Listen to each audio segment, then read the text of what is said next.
My dad works in B2B marketing. He came by my school for career day and said he was a big ROAS man. Then he told everyone how much he loved calculating his return on ad spend.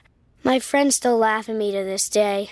Not everyone gets B2B, but with LinkedIn, you'll be able to reach people who do. Get a $100 credit on your next ad campaign. Go to linkedin.com/campaign to claim your credit. That's linkedin.com/campaign. Terms and conditions apply. LinkedIn, the place to be, to be. Welcome to Mind Love, episode 270.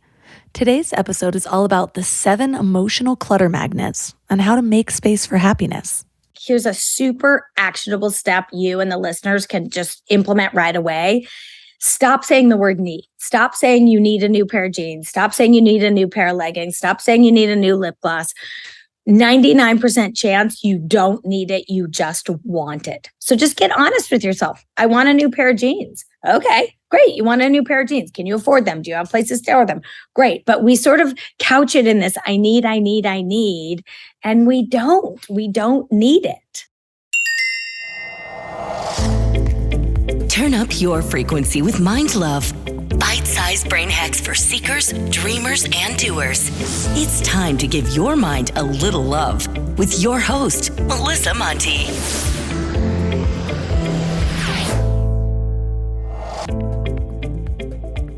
If this is your first time giving your mind a little love, don't forget to hit the subscribe button. Mind love is a habit, and the more you give your mind that love and intention, the better you'll feel about yourself and your life. Plus, it's really a win-win because more subscribers means Mind Love attracts even more amazing guests to bring you their wisdom. So don't forget to subscribe. Today, I am stoked to share this review from Lion G, who says, Melissa is a genius interviewer, taking her guests deeper into the core of their message and always bringing it to the practical level. She's truly in flow and in her zone, exploring topics that are highly diverse and yet coherent. How can we be a better human being? How can we serve humanity while we're serving our own evolution and growth? She's a gem. Don't miss this podcast. I teared up a little bit when I read this one, so thank you so much. I'm often pretty good at deflecting compliments, but it does feel good to be in my element when I'm interviewing. I truly love it, and I'm glad that shines through. So thank you so much for writing this. This one had me glowing all week. Are you one of those people that has nothing on your floor, no clutter on your tables, a place for everything, and a perfectly styled home? Because if so, will you please come over and teach me? Just kidding, unless you're willing, because I am totally down. But really though, I feel like everyone on Instagram has a home that is just always ready for their next photo shoot. Although I'm also kind of convinced that they just keep a perfectly styled corner so that we don't have to see the real shit show behind the camera. But I know that that's not true because some of these people are my friends. I, on the other hand, have the table pile, things that have no place to go yet, a bag of things that I think I'm going to donate soon, and several packages from Amazon on the way that also have no homes. Okay, so I'm not that bad, but I can be pretty cluttery. I do have disorganized drawers of items that make no sense to be stored together, and every time I make the commitment to get really organized, I suddenly spiral down the illusion that I need more stuff. And the truth is, clutter affects mental health. It doesn't affect everyone the same way, but for the most part, it increases our stress levels. It makes it difficult to focus. It increases the chance that we procrastinate, and it can even negatively impact our relationships. And not just with the person that we live with. For example, maybe you don't invite friends over because your house isn't ready, which can lead to feelings of social isolation. But imagine what it would be like to walk into a home that feels inviting, or to start daydreaming about your next big goal and not have this interfering thought that, well, maybe I'll get to it after I finally organize these drawers, only to get overwhelmed and then not do anything at all. Or even on a superficial level, just being able to take that adorable photo of your kid without being embarrassed by the mess in the background. And yes, I know there are more important things, but those photo memories are sometimes too good to pass up. The problem is, the clutter can feel like a never-ending cycle because with the ease of Amazon and same-day delivery, right when we tidy up one thing, many of us already have another thing coming. So what can we do to finally stop attracting clutter and make space for happiness? Well, that's what we're talking about today. Our guest is Tracy McCubbin. While working for a major television director in Los Angeles, she discovered that she had this ability to see through any mess and clearly envision a clutter-free space. I wish I had that divine gift. She's also the author of Making Space Clutter-Free, the last book on decluttering that you'll ever need, and Make Space for Happiness. She's also a regular featured expert in the media, including the Washington Post, the Wall Street Journal, Goop, Home and Family, Real Simple, Mindbodygreen, basically all the important places. So 3 key things we will learn are the big marketing tricks that leave us feeling like we always need more, why our intentions to donate often fail, and the 7 emotional clutter magnets and how to work through them. Before we go deep today, I want to give you a little gift, and I want to give it to you every single day. It's called the Morning Mind Love. I know how life can be. You're all fired up after an inspiring episode, and then a new day or a new challenge comes at you, and it's just hard to keep up that energy. Well, the Morning Mind Love is kind of like an oracle from your higher self to help you start each day with a positive focus. Plus, when you sign up, you get 2 free gifts, a 30-minute binaural meditation and 30 days of journaling prompts to help you remember who you truly are. And it's all completely free. So join over 9,000 people and go to mindlove.com to sign up or text the word morning to 33777.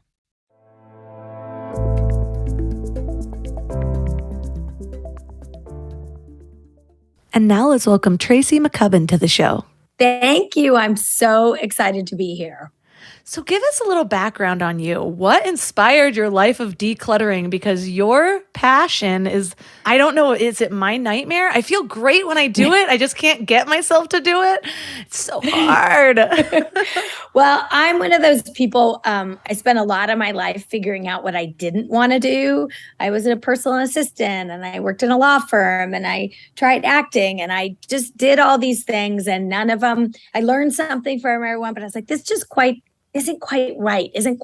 And then when I was working for a television director as his assistant, he would lend me out or say to friends, I've got, my assistant's great. She can do this. And so I started getting these calls and I would do this decluttering and I would help people get organized. And I just loved it. Like I just was happy every day.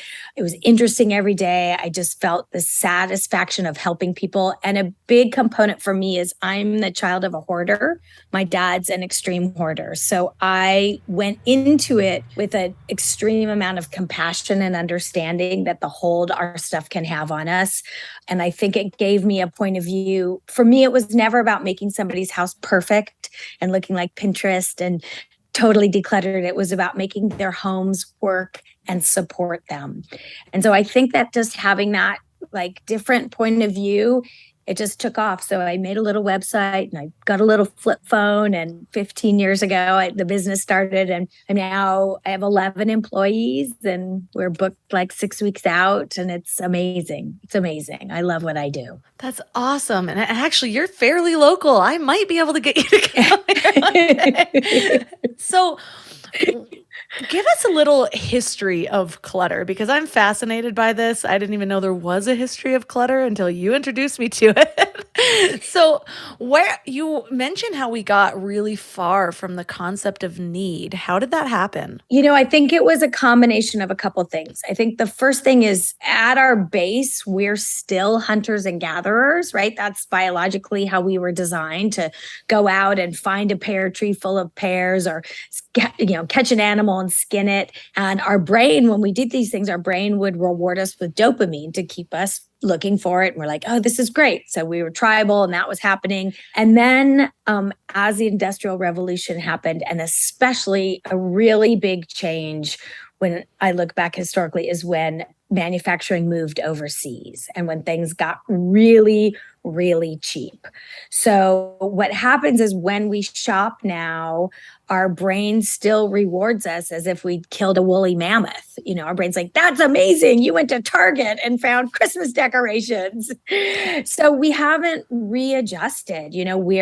stuff is so easy to buy. It's so cheap to buy. Now, you know, you don't even have to put pants on anymore. Now you just order off the couch, and we haven't righted ourselves. So we're still thinking that all this stuff is important and we've got to have it. And we don't. And people are drowning, Melissa. People are drowning in stuff. I see it every day. I have 11 people who work for me. We are booked 6 weeks out. People have too much stuff and it's not making them happier. I have so much to say about that. I am not even wearing pants right now. I am hunting and gathering on Amazon daily, and it feels so good. But you're right. Like for me, I have a couple friends who are very organized and neat, including my mother. And the key is they have a spot for all their stuff, and I don't have a spot for all my stuff. Amazon stuff comes in. I was like, I'll figure that out later. So I have a corner of my new stuff. But yeah, and then I'm looking in my closets and I'm like, well, I have to reorganize this completely. The other decluttering things I've read, like The Art of Tidying Up, and how you have to take everything out in order to then put it away. And I tried that one time with just like one drawer, and it was so overwhelming that then I'm like, I guess I'm just never going to be this kind of organized. Like, and I'm having kids with more stuff. All the things. I think the thing to remember, the really important thing about that is that there is not one set way to be for everybody. Like this, I think a lot of the organizers out there, especially on social media, are sort of presenting it needs to look one way, and your pantry needs to be labeled, and your jars always need to face the same direction.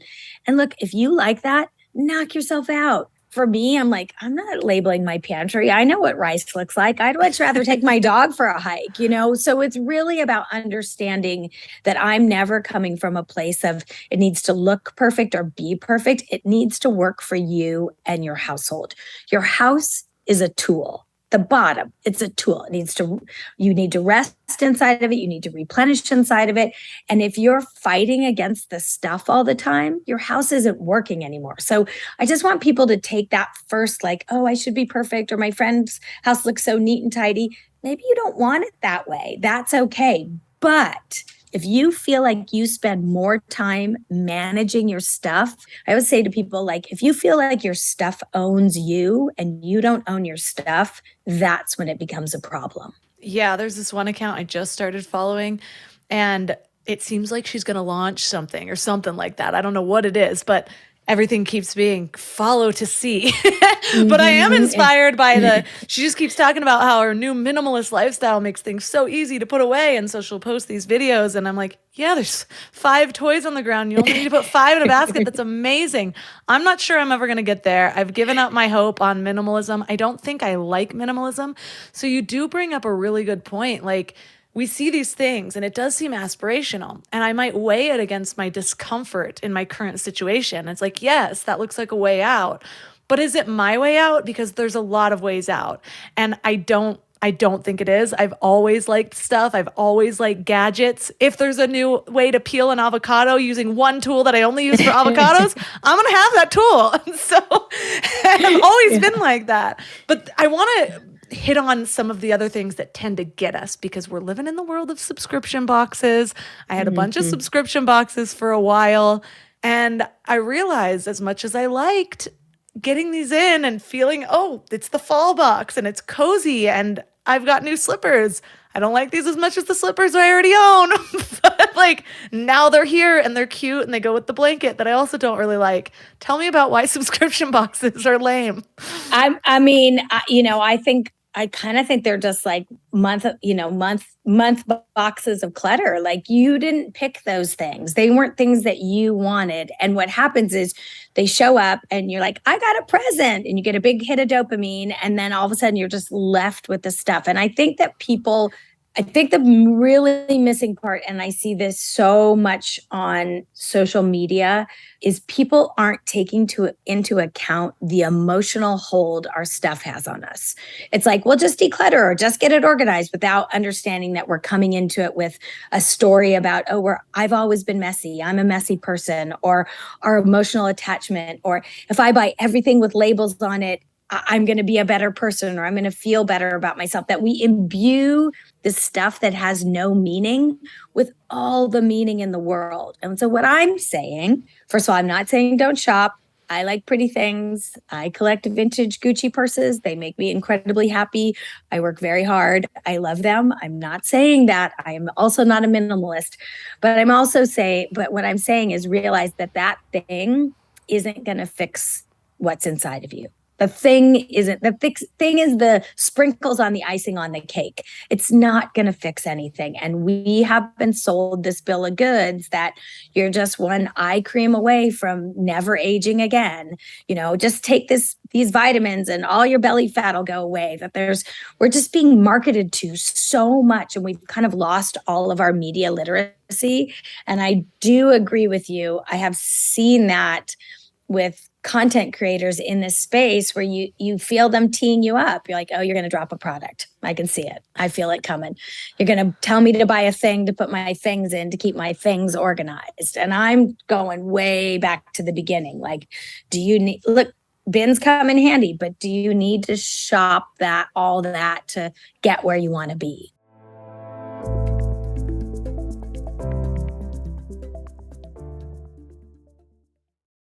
You know what's funny? We spend so much time feeding our minds, reading books, listening to podcasts, learning new things, but then we grab whatever's convenient to feed our bodies. And I get it. Life is busy, and sometimes a drive-through feels like the only option. But that's why I take Field of Greens. It's a greens powder made with whole organic fruits and vegetables. No extracts, no lab-made stuff, and just 1 scoop a day gives you simple, real nutrition. Field of Greens feeds your body with fruits and vegetables medically chosen to support your heart, vital organs, and immune system.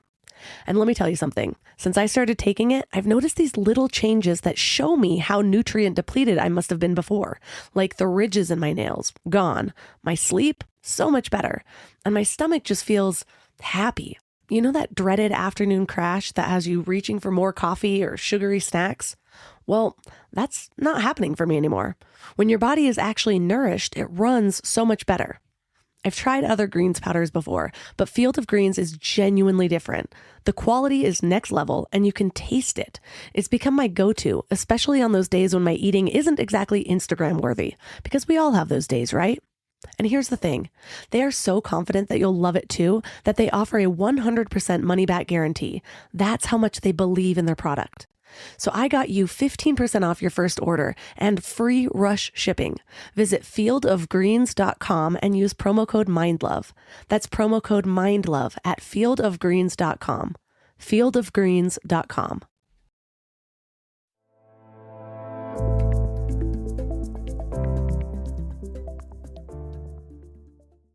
I appreciate all of those things, and I need to go back a few layers because that is part of the reason why, the big reason why I wanted to do an episode around this, and with you in particular, because you do really connect the emotions that are tied into it. And I recognize that with myself when I have a full Amazon cart. I'm getting a little bit better where I'm now getting the dopamine hit, just adding it to the Amazon cart. So I have a cart of like 76 things and I haven't bought any of them.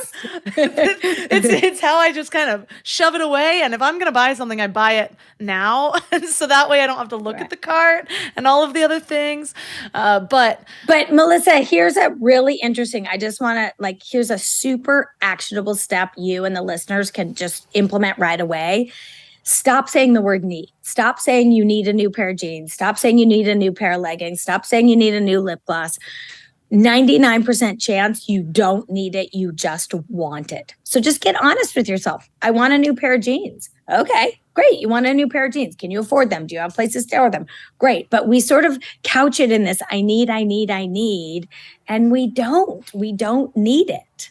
Such a good point. And it changes the energy around it too, because the moment that I'm sitting here saying, God, I just really need okay, this is happening now because I'm pregnant.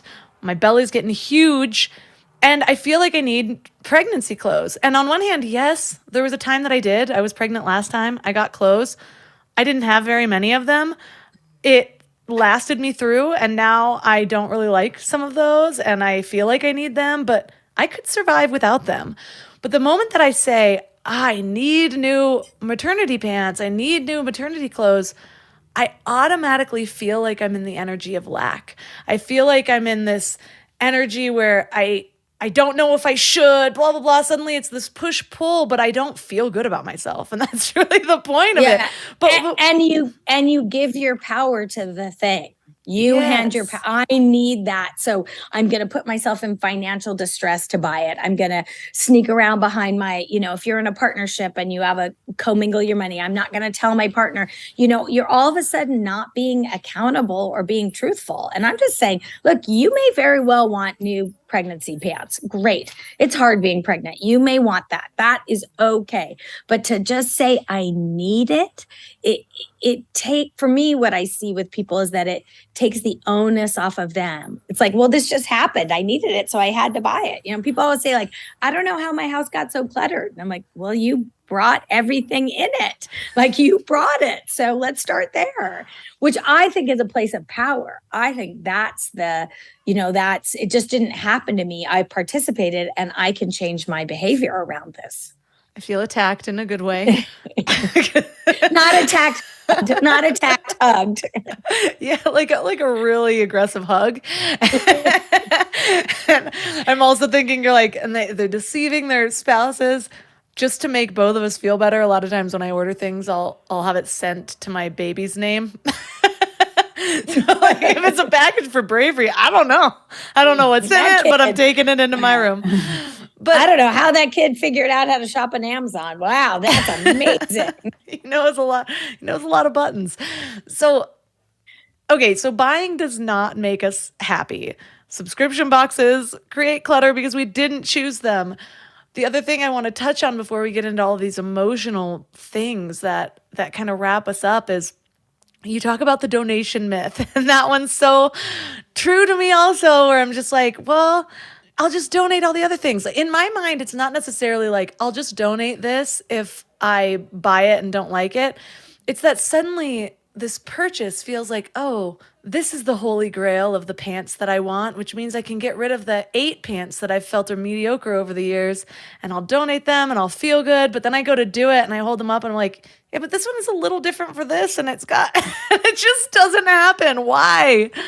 Right. Because we get wrapped in this cycle of like all these pants are going to solve my problems. That's where we start, that this thing is going to solve our problems. And it's not. Look, I just bought a new pair of pants. They're fantastic. They fit great. They're comfortable. I can wear them to work. They look cute. I'm like, these pants are great. These pants are very useful. Did they solve all my problems? No. Do I still have aging parents? Yes. Am I still running a business with 11 employees? Yes. Is my cell phone still ringing? Yes. Those pants didn't solve any problems, but they're useful and I like them. And so I think the thing about the donation myth is that it's just a lie that we tell ourselves. Like, I'll give it away and then someone else will need it. And look, that is a huge part of my business. One of the things we do is we take everything that people get rid of, and as much as we can, we donate it. We find new homes for it. But there's too much stuff in the world. Someone was saying to me the other day, they're like, oh, I'm going to bundle up some clothes and send it to the hurricane victims in Florida. And I'm like, they don't want your clothes. Those people, they want, the Red Cross wants money. Don't send wool sweaters and high-heeled shoes. They don't want it. And I think that it's a way that we kid ourselves. That point that you made, that there's too much stuff in the world, is so pertinent because especially since fast fashion has happened, it's like you can make clothes for pennies and you get it and it feels like pennies. So you're only going to wear it a couple times because you hate it. Yeah, totally. Yeah. And it falls apart and you wash it and it turns sideways when you get it out. And, and I think I remember, I was raised, I'm 57. I was raised to darn, my grandma darned sweaters and I sewed buttons back on. And when we had to sew our own clothes, you weren't as careless with them. And now that you can get a shirt for $3.99, but without thinking that someone had to make that shirt. So there's no world where they were paid a living wage. That shirt had to come across the sea on a boat, so it polluted the ocean. You're going to wear it 3 times and then you're going to donate it, but the donate place can't use it, so they're going to throw it away and then it's in the landfill. It's like this cycle. And one of the things, in the new book, Make Space for Happiness, that I point out is look at the cycle. See where the stuff you're buying is coming from and where it's going, because it'll stop you in your tracks. It's like, well, I don't want to participate in that. What's funny is I can easily do that with food. Like I noticed a long time ago, I recovered from an eating disorder a while ago, and one of the things that really helped me was realizing that cycle and actually being a part of it. And so bringing more awareness to my eating meant also shopping for my food and like slowing down and slowing it when I like smelling it when I peeled the carrots and actually making it myself. And I learned that our bodies actually even digest it differently when we play such a part. And then add another step. Imagine I don't have the space to grow my own food yet, but it's a goal of mine in my life to then grow the food and all of that. And it's like when that meal comes to your mouth, it is not just an apple pie you got at Whole Foods. It's like, oh my goodness, this is months in the making. This is seasonal. It tastes good. It feels good. And everything about it's different. And I even feel that when I buy something from like, there's a farmer's market near me that just stopped because it's seasonal. But it's this woman that will like hand sew little shirts and things like that. And I've bought a couple things from her. And it's not even my favorite shirt, but when I put it on, it just feels good because I know where it came from. She talks about how it's organic cotton. It doesn't even look that good on me, but I like it because of the process that you talked about. And so to get in tune with that process of our clothing or really anything that we buy that's just cheap and whatever, did this hurt somebody while it was being made? Yeah. Or is it sustaining people? Because I believe in the energy that things hold. And so to me, I feel that then when I'm carrying it around, is it sustaining me or is this like poison that's just been injected into my home that's hurt everything that it's touched? Yeah, absolutely. Absolutely. There's so much appreciation. I've been watching on TikTok, especially there's all these videos right now with these young women. They crack me up, but these young women are like, I was in my grandma's attic and she's been hiding all these clothes from me from the 80s and 90s.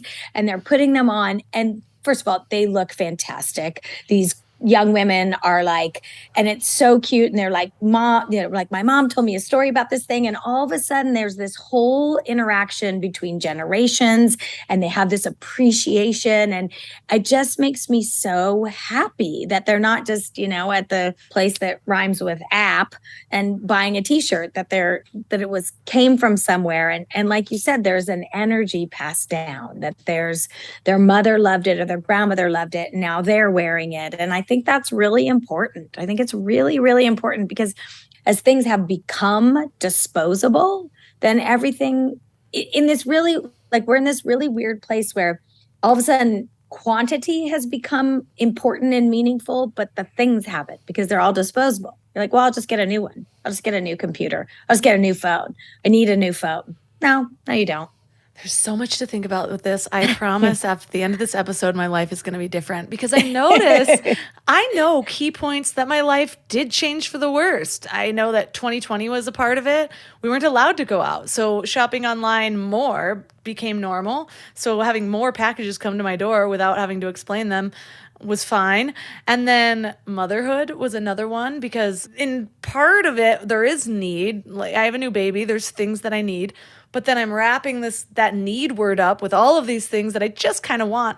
I literally have 8 baby carriers because I couldn't decide which one I liked better. And so, yeah, I have all the styles. I'm really excited for this new baby to come try them out. But guess what I have on a list is this one other baby carrier that I've never tried. And I'm going to convince myself by the end of this that I do not need this.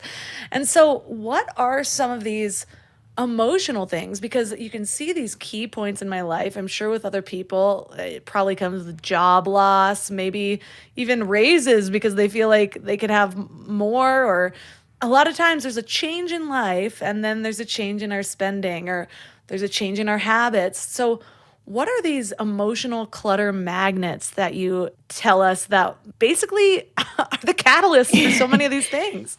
So it's great. The way that I see it, so I've been a professional declutterer for 15 years. I have over 40,000 hours of decluttering under my belt. So I've seen it. I've seen all the tricks. I've heard all the stories. I've seen it. And I started to see really this came into clarity during the during the pandemic. I just saw people, like you said, shopping. Like, I was like, what is happening, people? What is happening? And what I realized is the way that it plays out for me is that if I imagine we're a whole person and then we all have these little pieces of ourselves missing. So maybe it's self-respect. Maybe it's that big love we've been looking for. Maybe it's our sense of real purpose. And so instead of trying to figure out what that is, we're trying to shop to fill it. So I call them clutter magnets. Like, they're these little openings inside of us that we're trying to fill with stuff. I mean, look, self-confidence, that's a perfect one. That's a clutter magnet. And when I see that one in operation, it's like I go into the bathroom and there's like a countertop of oceans of potions and lotions. And, this is the eye cream and this is the neck cream and this is this cream and the butt cream and the thigh cream. And it's like, it's all just a cream. It's all just a cream. So we're trying to buy those things. We're trying to buy something to fill them up. And I think really what happened, Melissa, in the pandemic too, is that we had one of the most important things taken away from us. We had connection taken away from us. Like, that was just off the table. You maybe had a pod, maybe, and we felt it. We're pack animals. We want to be with our tribe, and we didn't get to sit across. I remember one time at the height of the pandemic, like having a terrible day and going and sitting in my car, FaceTiming with my best friend. Like, before that, I would have said, "Oh, you want to meet me here? We'll grab a glass of wine, cup of coffee." I was like sitting in my car on FaceTime, like, she was there for me, but it's not the same. It's not the same. And so I think when our true connection fell apart, we just went hog wild.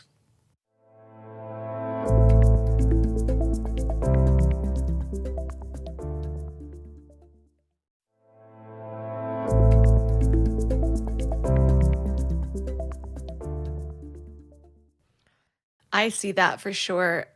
I really made a point to continue to connect. I just found all the people that weren't afraid of getting sick. And they became my pod, and we hung out all the time. And still it got to me. And I think what it was is I did start spending a lot more time online. And so all of a sudden there's comparison, and then there's all of the really genius marketed, highly targeted ads.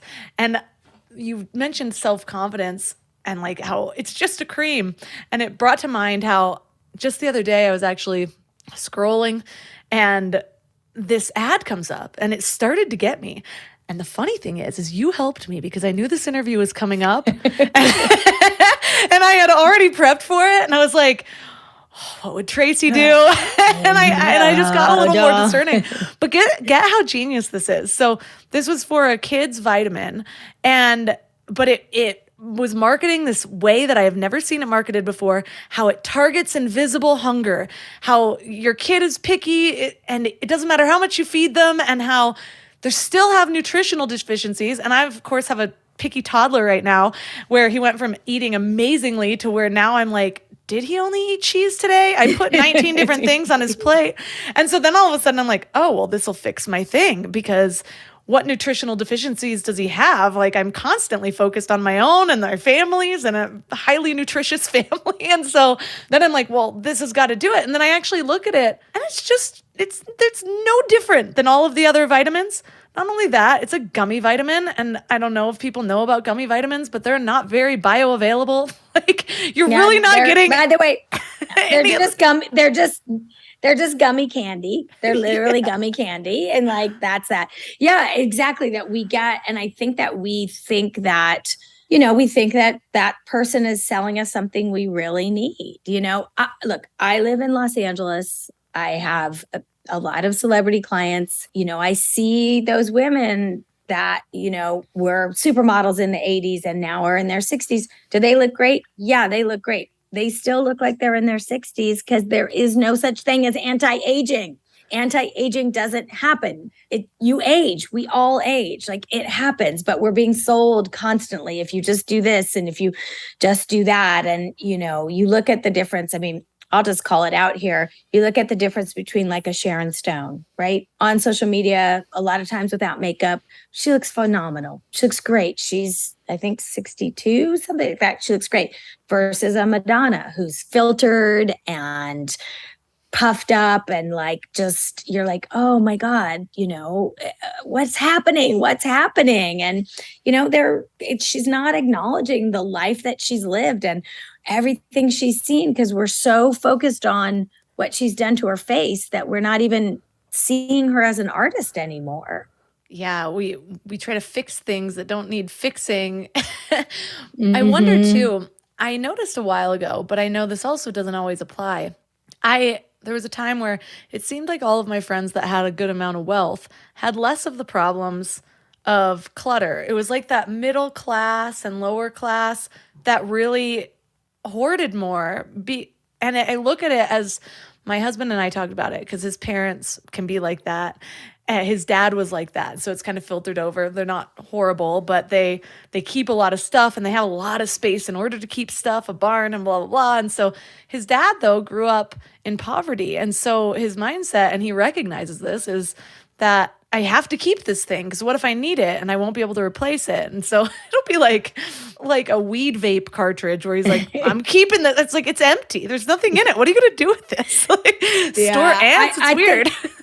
Yeah. I think also I see this a lot, which is always very fascinating to me, is, first generation, like children of immigrants, right? Their parents came and worked so hard to get here and, are doing all these amazing things. And you're like, you can let go of the yogurt containers. I promise you, like more yogurt containers will come.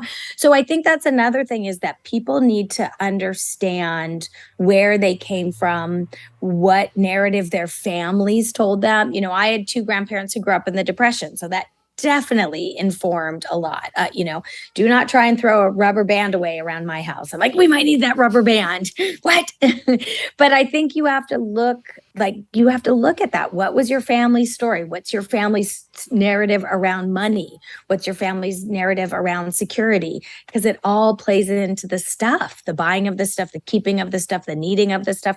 It's all interwoven, and we're sort of, it's probably the last 10 years that people have really started to talk about the decluttering and being organized. And then it all of a sudden just went to like, it needs to be rainbow and color coded. And, we're missing the soul part of it. That's so true, because then it just becomes another thing that you need. I need to perfect this decluttering thing. I need more labels. I need more containers. I did that once. By the way, if you don't have a plan for your decluttering yet, do not go to Target or the container store. You will come back with all sorts of containers that fit nowhere. I actually have a stack of containers in my closet. I sound worse than I probably am. If you come to my house, it's cute. Yeah, there's the closet that we don't go in, and and I have too much stuff in my hallway right now. But I do try to keep things sort of surface level clean, and then I'll redo a drawer every now and then. But the thing that's missing is the thing that's missing. It's really getting in touch with that.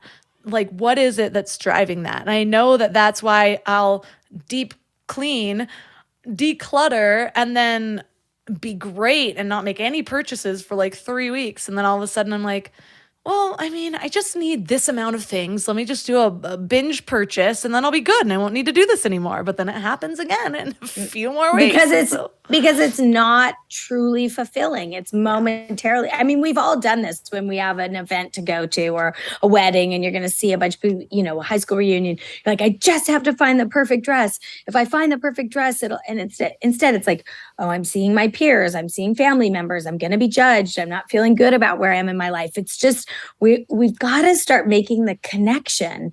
And because I think that the first step in real change is understanding. Oh, this is why I do this. Instead of, you can't just tell someone to stop a behavior. It just doesn't work. Like, just don't do that anymore. It's like, okay.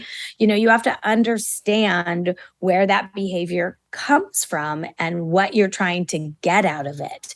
And, one of the things I always say to my clients when they start their decluttering journey is, why? Why are you decluttering?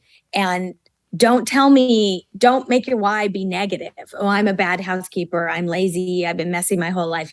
That's not going to keep you motivated. It's, well, I want to clean out my back room because I want my grandkids to come and stay. I want to get rid of the outside storage unit and save $300 a month. Like, if you can if you can really settle on a positive, motivating why, it's going to carry you through. Beating yourself up never got you anywhere. Beating myself up leads to another spiral where I will then do another thing for the dopamine. Yep. And so yeah. we have a couple of great things to work with here, and really figuring out what our money story or what our buying story is. Like, what were we told about this from our family? What has been our history with it? And then, why is it important to declutter? I like to use that 7 layers deep why, if you can do it, because so often, it's like, oh, I want to clean home. But why do you want to clean home? Oh, so I'm not embarrassed when people come over. Oh, why do you not want to be embarrassed when people come over? Oh, so I can feel this. And you just keep going deeper until all of a sudden it's like, I just want to feel free and supported and not overwhelmed.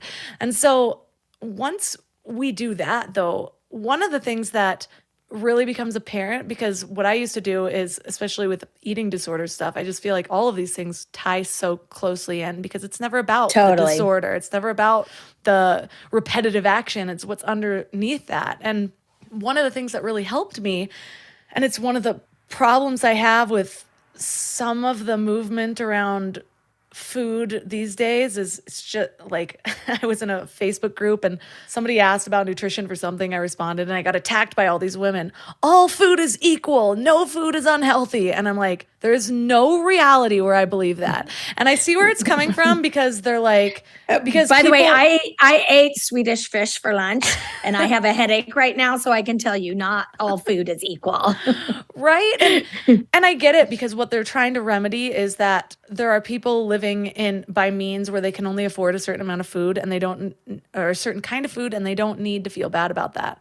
My problem with that is that it takes the blame off of the system that's creating that, and it puts the blame off of the people trying to share knowledge.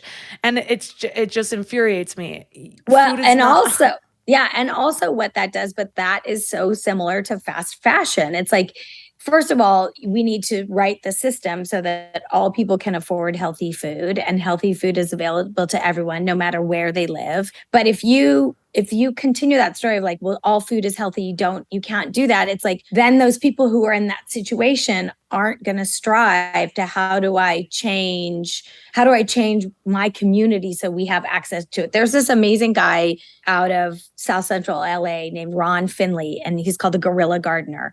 And his whole thing is he takes empty lots and he plants fruit trees and vegetables, and he said, growing your own food is printing money. He's amazing. And so he's a great example of that, right? Like, he's not saying, oh, all food is equal and you should go eat at Jack in the Box because it's all you can afford. It's like, no, we need to make this food that's healthy available to everyone. Yes, exactly.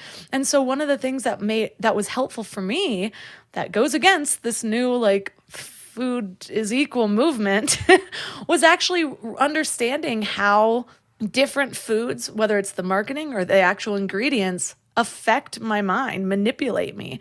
And so that included, all the stupid, natural, healthy, natural flavors, ingredients stuff, but also the idea that certain foods are created to be addictive. And the reason I bring that up is you talk about something that happens in the buying model, in the marketing model, called recidivism. Tell us about that and how it affects us. It's set up planned obsolescence, right? Recidivism is set up so that we go back and we buy more. So we're now in this whole thing with technology. My grandma had the same typewriter my whole life. In fact, I have it. Like, this idea of we need a new computer all the time, right? It just gets us going back and buying because we've upgraded and we've made it better and we've made it. But oftentimes with new technology, you're like, it's just a lateral move. It's not better.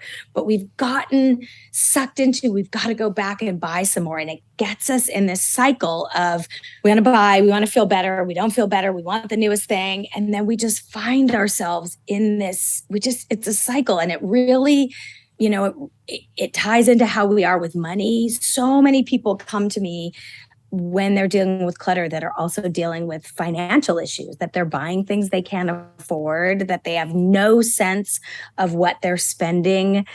They have clothes in their closet with tags on them that they've never worn. And so then what that does to them is like, oh, I can't get rid of it because I haven't worn it and I paid a lot of money for it. But it's like, but you paid a lot of money and you're not using it. So it might as well be back at the store, that they're just not completing the circle and understanding the buying cycle and how we get back there.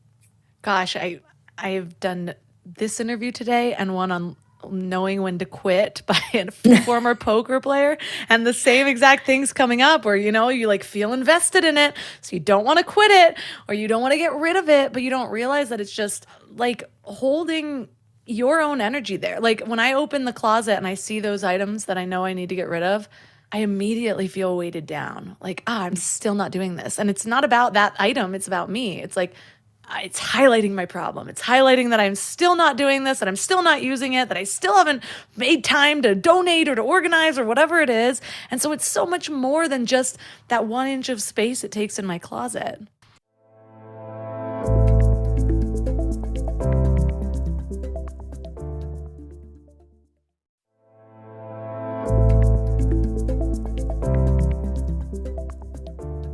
And so it's so much more than just that 1 inch of space it takes in my closet. Well, I get this question. This is one of the probably the most DMs I get on social media is, I go between a couple sizes, or I'm trying to get back to my old size and I'm keeping all those clothes and I open my closet and I just feel bad. And so what, I always say, like, look, maybe the acceptance, I'm 57, like, my weight's pretty much the same as it's been for about 20 years, but my body's shaped different. I've been through menopause. I've just changed. Like, I'm not going to be able to wear things that I was able to wear below. And so keeping this idea of this goal pant that you're going to get into and solve all your problems, what happens is you open your closet and you just feel bad about yourself. You feel like a failure. Why can't I get there? It's like, but you may not be able to get there. Like, life may have changed in such a way that, so is it supporting you to have a closet full of things that just make you feel bad about yourself? I say no. No, it doesn't.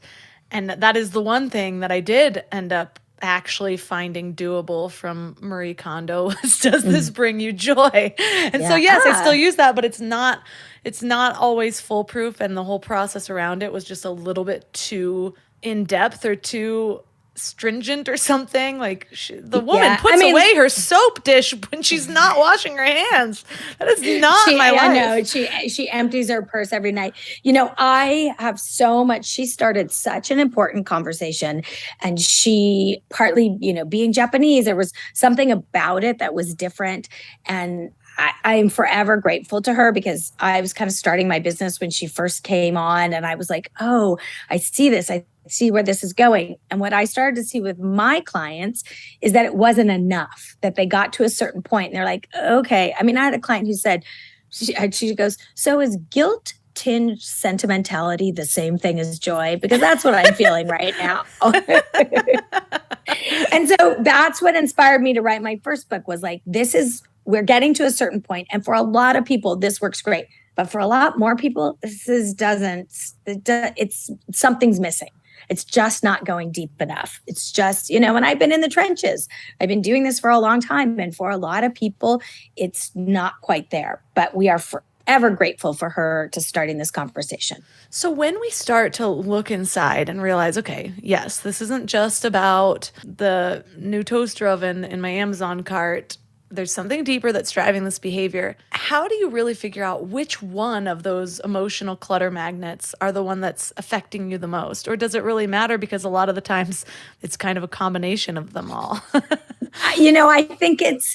I think that what I'm finding, so the book's been out for a week and a half now, and the feedback that I'm getting is exactly that. Like, people are starting to see that it's not that the lines are a little bit blurred. So it's really about, when you read the book and you kind of do a deep dive, what resonates with you. So there's either like this feeling that, yeah, I agree with that, or you start to see yourself in the behavior, right? You're like, oh, I do that.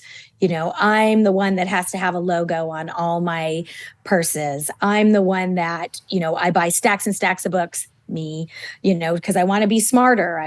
But then I don't ever read them, but I'm like, oh, but they're standing by my bed. I look smarter. It's really kind of doing a deep dive and just getting honest with yourself. And my whole goal with the book was to never beat anybody up. I don't come at it from that direction. I understand. I know how hard this is. My dad's a hoarder. Like nobody knows probably more than me how difficult this is. And I come at it like, let's make this change so you can be happier. That's what it is. It's not about being right. I don't care. I want you to be happier. I want you to feel good when you get dressed in the morning. I mean, the amount of phone calls I get from people who are like, I cry every morning when I get dressed. Like I cry because my closet is such a disaster and it's full of 4 different sizes. And I'm like, well, that's no way to start your day. Let's fix that. I at least put the clothes I don't like on one side. That's kind of my organization where I'm like, okay, if it's on this side for this amount of time and I don't find myself reaching for it, then I'll go back and I'll donate them. But there's just a lot of clothes on that side of the closet, I'll be honest. So once we identify that, I love to give listeners some action items to focus on for the week that really kind of grounds the material into their reality. So if they were going to start somewhere, they're looking at what's missing in their lives. Now, what do they do to make at least a smidgen of progress? It's great. So again, I'll go back. This is so actionable and everybody can start this right now. Stop saying the word need and start saying the word want. Just start there. And then just pay attention to how you respond to that. Just say like, oh, all of a sudden when I say want, like, I don't need that face wash anymore. I forgot to buy it. Another really actionable thing is for every $100 that something costs, wait 24 hours before you buy it. Just wait. Don't buy it right now. Wait 24. If it's $200, wait. All of a sudden it starts to lose its allure. But then we also go back to the basics. I mean, the stuff, it's so interesting because I think the movement around decluttering and the movement around food, there's so many parallels. Like it really is the things that we've always known. It's exercise, whatever that looks like for you, however you can do that. We feel better after we exercise. It's being of service to other people. You know what gives you self-respect? Help somebody. That gives you a lot of self-respect, more self-respect than a Michael Kors purse. It's having a gratitude practice. If you're thankful, look, clutter is a luxury. Let's just start there. Clutter is a luxury. So if you can start just having a gratitude practice, all of a sudden, you don't need to fill it with stuff. And then we go back to just connect with other people. Is that what's missing in your life? So many times when I work with people who are over shopping, they're lonely. I mean, they see it in elderly people all the time. They say that loneliness, the studies in longevity have shown that loneliness is as big a killer as heart disease and cancer in older people. My grandma had a best friend who lived out in the country and should have moved into town and didn't. And my grandma hadn't been out there in like 6 months and went out there. And the woman had basically, some guy had called her and was selling her rugs, like fake Oriental rugs. And she'd spent $100,000 on these cheap rugs because he would call her every 3 days. And, it's just, so sometimes it's really just loneliness. That is so sad. I know. I want to buy that woman a real rug. I know. We got her to move into town. My grandma convinced her and she moved into town to a retirement community and like had a great time, like it's that. So I think it's identifying what you're trying to fill. The book does an amazing job of looking at that, looking at the behavior and offering real-time solutions. Like if this is missing, if self-respect is missing in your life, here are some ways to get it. Go and volunteer. Go, if you're a great accountant, but you're retired, go work at the SBA. They have a mentorship program. There's so many ways that we can help. And it fulfills us so much. It's so true. I realized that when I was in high school, I was going through some really hard times that I couldn't wrap my head around. And right after high school, I volunteered with the very organizations that were the things that helped me, like the suicide crisis hotline. I was a suicide and crisis counselor for a while because I had a friend who died by suicide, and I also was sexually assaulted. So I ended up working with the rape crisis counselor. And the way that it helps me get out of my situation to see things from a new perspective, it's almost like by giving people these bits of wisdom or help, you receive it just as much, because I was even able to hear my own wisdom. Sometimes I'd be talking to someone and I'm like, I've never even thought of it this way, yet it's coming out based on this co-creation between me and this other person who needs help. Guarantee it's the exact way I need to help myself. And it usually was. And you also, you're healing them, you're healing yourself. And there's something about, it's easier. Like you said, it's easier to, you're almost weirdly, we're more invested in other people. So we can have this moment of helping them. And oftentimes the lesson just comes right back to you. You're like, oh, I know for me, it took me 10 years of having this business to realize, like, I do this business because I cannot help my father. He doesn't want help. I've tried. It breaks my heart. That's why I started this business. So there's part of me that I needed to heal by not being able to help him. I do it every day, all day. Well, we went through most of your emotional clutter magnets, but there's one that we didn't really touch on that I feel like is really helpful to this particular type of podcast. And you talk about lasting wisdom. How is that a clutter magnet? And what are some ways that we can trust our own wisdom moving forward? So did you have to bring up my clutter magnet? This is me. I am a perpetual learner, right? I'm a sponge. I've always loved learning, but I think that I don't trust my own wisdom. So I'm always signing up for online courses that I don't really have the time to take. I see a book and I buy it. And when I know the best place for me is audiobooks. I listen to them in the car when I'm driving. It's a great use of my time, but I still, so if you're trying to collect wisdom, you're sort of buying all the apparatuses for it, and you might not be participating in them instead of or this is another thing I see. This is the other side of the same coin for this, is people who hang on to their college textbooks. They hang on to sort of all this stuff, and it's like, well, we've kind of come a long way from that, but I worked so hard in college. And I think we have a hard time, like you said, trusting our own wisdom. And I think that's such an interesting point that you've brought up in your own experience, that when you did all this work on yourself and then you started to help other people, is when you became aware of the wisdom you actually had to share, right? That you're like, oh, what? And I find that I'll sort of spout something that I read and so I think that we have to put our wisdom into practice, Melissa. I think our wisdom doesn't do us any good if we're just full of it. Like, I think you have to go out and share it. It's one of my favorite things about working. I have big part of my clientele is people over 80, and they're my favorite clients, like just things I've never learned, and to hear that. And so I think our wisdom, I'm going to make a bold statement, but I feel like our wisdom only counts if you can share it with other people. I think if you hoard it and keep it to yourself, I don't think it does the world any good.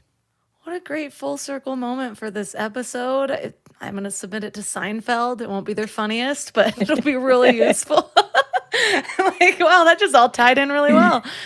Well, yes. And your examples of the lasting wisdom touched on me and my husband. I am the knowledge hoarder.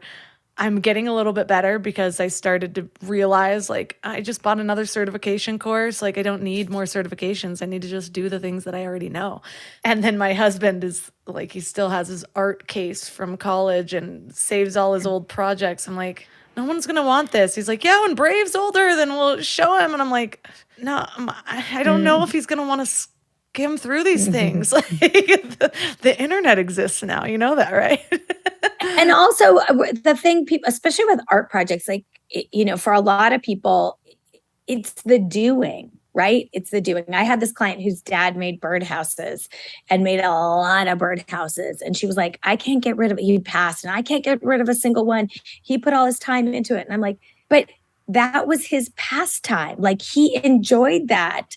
It's not your responsibility to be beholden to his pastime. Like give him to the neighbors, like give him to the birds, like take it to the park, and we just get so hung up in that, oh, we've got to keep this because this person invested all this time. But part of the time, and this is very interesting to you with a 19-month-old, you're going to see this in kids' artwork. Kids, some kids will grow on to be great artists, but most kids' artwork is part of their development. Right? That's how they learn hand-eye coordination, how they learn imagination. So the artwork, it's not that the artwork itself is precious, it's that the process for the kid is precious. Yes, I'm all about that. I have, with as much things as I like to bring in, I am so good at like just getting rid of things. I don't have a lot of sentimental value to things at all. My husband's the opposite. So this will be a great episode for us to listen to together and determine a course of action. So thank you so much for all of the lasting wisdom that you brought to us. And so for listeners that want to learn more, want to get more specific about what their clutter magnets are, how to resolve them, where's the best place for them to connect and find your newest book? Amazing. So my basic platform is Instagram. I do these 5-minute decluttering challenges that people absolutely love. I'm at Tracy_McCubbin. Come join me over there. It's just such a positive, amazing group of people. And then the new book is called Make Space for Happiness, and it's available everywhere you buy books. It's also audio if you don't want to buy a book. It's available on Kindle. It's in all the libraries. So it's easy to find and not add more clutter to your life.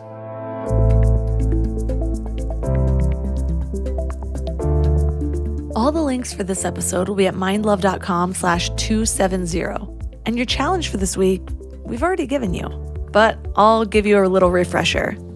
The first step is to be really aware of when you're using the word need. I can bet there's not a whole lot that you actually need right now. I mean, I guess I'm generalizing, but for most of us, even if it is the main ingredient in that recipe you plan to make, you could make something else. You probably have pasta. And I'm not saying you shouldn't make the recipe. It's just about whether you want it or you actually need it. And this kind of wraps up into the whole step of becoming really aware of what you actually feel. When you're about to click purchase, what is it that you're feeling? Is it lack? Is it unworthiness? Is it boredom? What is it really? And I know our minds will come to a conclusion, and usually it's to justify what we're doing. But can you go layers deeper? Why am I feeling this? What's underneath that? What's underneath that? What's underneath that? And sometimes just that very act of creating the space before you impulse purchase is enough to ease up on what you're about to do. And I get it, I'm not that great at it, but it's something that I am determined to become good at, especially to model for my children. I do not want to just be one of those people that has a ton of crap that they don't need in their homes, which just creates chaos and a cluttered lifestyle and disorganization, and all of that passes on to my kids. So let's do it together, and let me know how it goes. I need accountability too. Reach out to me on Instagram at MindLoveMelissa. If you'd like to support Mind Love, you can leave a 5-star review on Apple Podcasts or Spotify. I love getting those, and I read a lot of them on this show, so you can have your little minute of fame here. You can also join Mind Love Premium. It's my special community. I have some changes coming this next year that I'm excited about, and you get a whole backlog of over 50 exclusive episodes just for premium members, soon to be 100. You also get early release episodes, an ad-free listening experience, and bonus meditations. So that's at mindlove.com/premium. And finally, you can support any of my sponsors by going to mindlove.com/sponsors. I have a little blurb about why I love each one. I do heavily vet all of these companies, and I only promote companies and brands that I actually really, really love. So check them out at mindlove.com/sponsors. And that's all for today. So thanks for giving your mind a little love today, and I'll see you next week. Thanks for tuning into Your Higher Frequency with Mind Love. Head to mindlove.com for a free gift to keep your vibes up until next week.